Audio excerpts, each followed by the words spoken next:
Hi friends, ఈరోజు Friday. అలాగే అమ్మవారి నవరాత్రులు కూడా స్టార్ట్ అవుతున్నాయి కదండి. 22 నుంచి మనకి దసరా నవరాత్రులు స్టార్ట్ అవుతాయి. ఇలాంటి సమయంలో మీకు ఒక ఫేమస్ అయిన టెంపుల్ని చూపిస్తాను రండి. అదే కనక మహాలక్ష్మి అమ్మవారి టెంపుల్ అండి. వైజాగ్లో ఉంది ఈ టెంపుల్. చాలా ఫేమస్ అయిన టెంపుల్.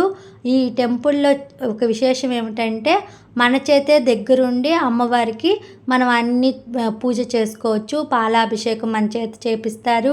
అలాగే పసుపు కుంకుమ అర్చన అన్నీ మనమే దగ్గరుండి అమ్మవారికి చేయొచ్చు, అమ్మవారిని తాకొచ్చు. ఇది చాలా విశేషం కదండి.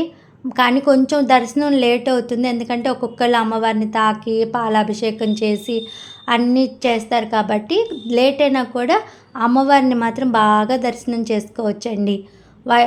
విశాఖపట్నం వెళ్తే తప్పకుండా అందరూ ఈ కనక మహాలక్ష్మి అమ్మవారి టెంపుల్కి వెళ్ళండి. ఇప్పుడు నవరాత్రులు స్టార్ట్ అవుతుంది కదా. ఈ నవరాత్రుల్లో చాలా విశేషం. ఇక్కడ చాలా ప్రత్యేకమైన పూజలు కూడా జరుగుతాయండి. అన్నిటికీ ఒక టైమింగ్స్ కూడా ఉంటుంది. చాలా బాగుంటుందండి. Thank you for watching friends. Video నచ్చితే లైక్ చేయండి, షేర్